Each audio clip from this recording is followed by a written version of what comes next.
let's draw a detonator to make the box of TNT that we drew earlier explode, okay? So what we're going to do is we're going to have a wooden box with a handle sticking out of it. The player is going to jump on the handle, activate the detonator, and blow up the TNT. I've just clicked here to go into resize because I want this to be 64 pixels wide, but 128 high. So I kind of want it to be two 64 pixel squares high. Click resize, and it gives me two 64 by 64 pixels size. I'm going to select a light brown color, and I'm going to draw a rectangle. And I've got my big pixels selected. I'm going to select them too. And I'm going to select stroke tool. And I want about 2/3 of here to be a rectangle, a brown rectangle. That's how we're going to start. All right, and let's bucket fill that. Okay, let's bucket fill that with a darker color. So let's swap, darker color, bucket fill. Looking good. Now let's get a light color, the lightest color of all, and draw a line. This is how we create our 3D illusion of a wooden box. So I go straight line there. This bit's going to be the side or the front of the box. This bit's going to be the top. To make it look more realistic as the top, what I want is a lighter color because the light's shining from the top. So the top has a lighter color. There we go. So that's top of my box. That's the front of my box. And it's a wooden box. Let's make a wooden panel. Like an inlet panel in the front of the box. So I'm going to use my rectangle tool. Still on 2 pixels. I'm going to draw a rectangle in the front of the box. That looks good. Is it a bit wider? Yeah, a bit wider. Now in here I want a darker section. So I'm just going to select my dark grey, bucket fill, and just to make it look a bit more interesting, see, I've got an inlaid panel on the front of my box. Right, now let's draw. We're going to have a plunger. So the player's going to jump on the plunger. Plunger's going to go down, so we need to animate it and detonate the dynamite. So I want my stroke tool. I want my 4 pixels. And we need to make the plunger look a bit metallic. So I want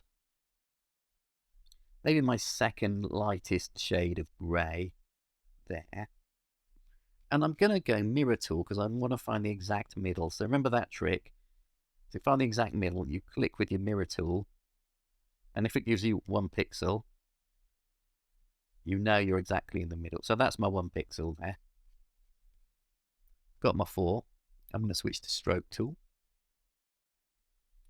And I'm going to draw my plunger. Straight line going up. All right, excellent. That'll do. With my stroke tool still engaged and keeping my pixel level with the top,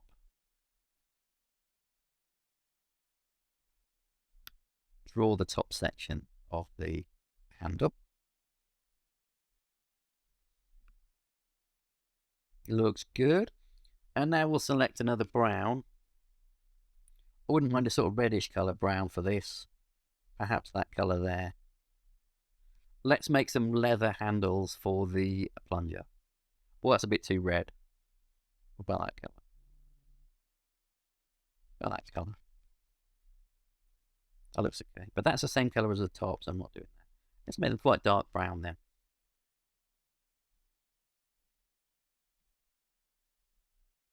Just like it's wrapped with a sort of leather handle, you know, to make it more comfy to use.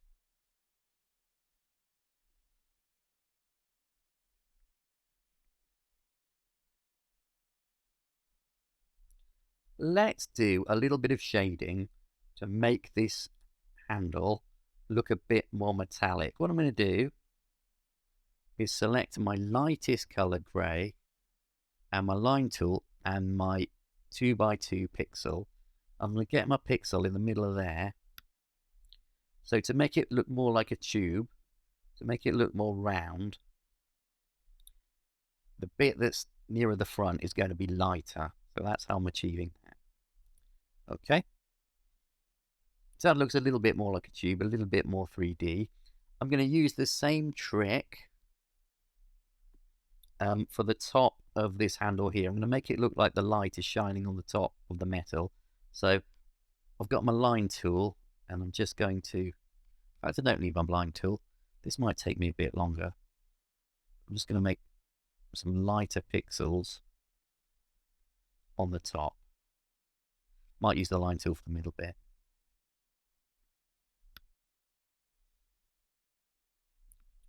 And on the end. Oh, went a bit too far. Went a bit too far again. Yeah, pen's the best tool for this job. 1, 2, 3. All right, that looks good. So we've got the light shining down. It just makes it look a little bit more round. To make it look even more round, let's go for a darker grey and put it on the bottom. Looks good.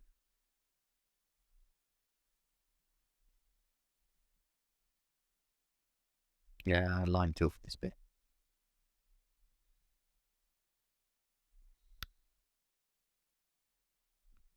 So just using the shading to make it look like a little bit more of a realistic metal handle. Okay, that looks all right for our box. So just to recap, dark on the front, light on the top, and a light line in the middle to delineate. That makes it look a bit more 3D, like a 3D box. Remember, it's going to be a lot smaller in the game, so our sort of eye will resolve that to look more like a 3D box. We've got our light outline and our dark inset panel. The color theory there is that the panel is further away from you, so it's a bit darker. And I have made this, well, I've attempted to make this look rounder by doing a lighter line in the middle to make it look like a round tube. And then similar effect, but this is the top, so we've got the light shining down on the top. So the top of this bar is light and the bottom of the bar is dark. If you want to make it look a bit more metallic, you can kind of use your lightening and darkening tool and just sort of randomly lighten pixels.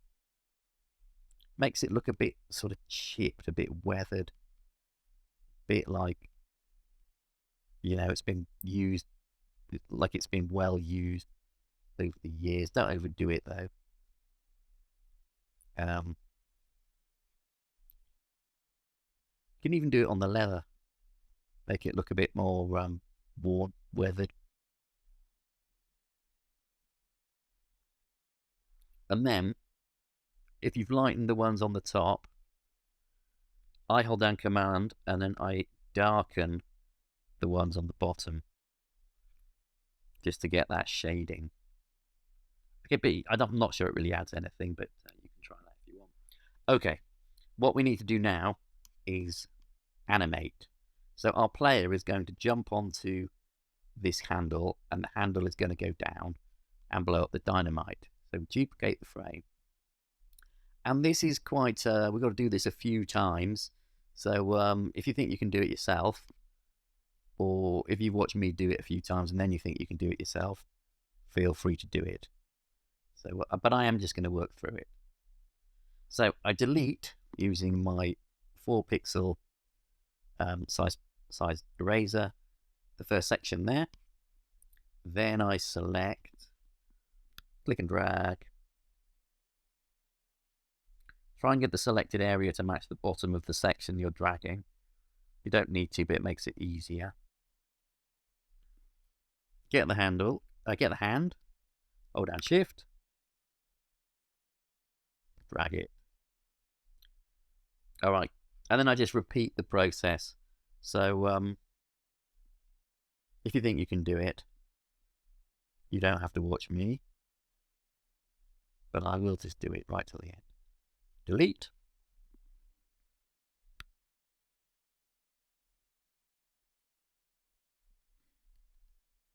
Get the hand, hold on shift, drag it down.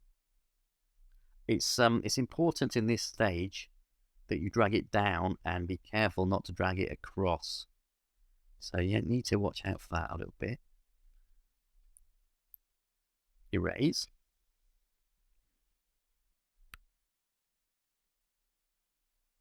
Select.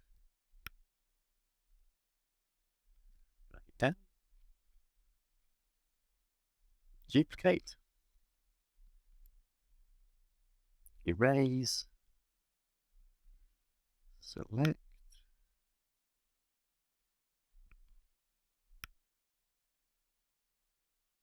it down.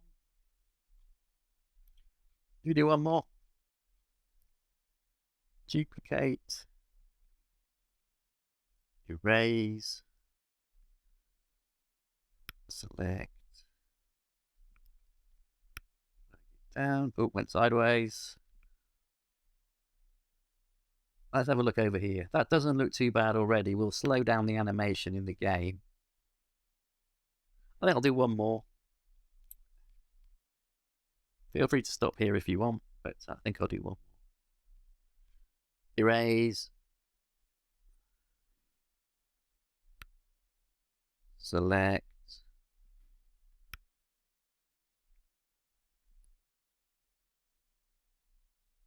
Drag it down.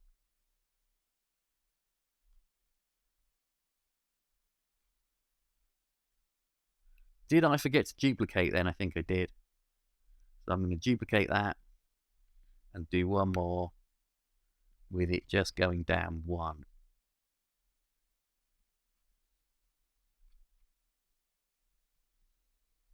Got to concentrate on these repetitive jobs. Drag it down like that. Oh yeah, and it's smoother now. Okay, remember to save it as a sprite sheet, as individual PNGs, and as a Piscal file. But I think that is job done. See you in the next section.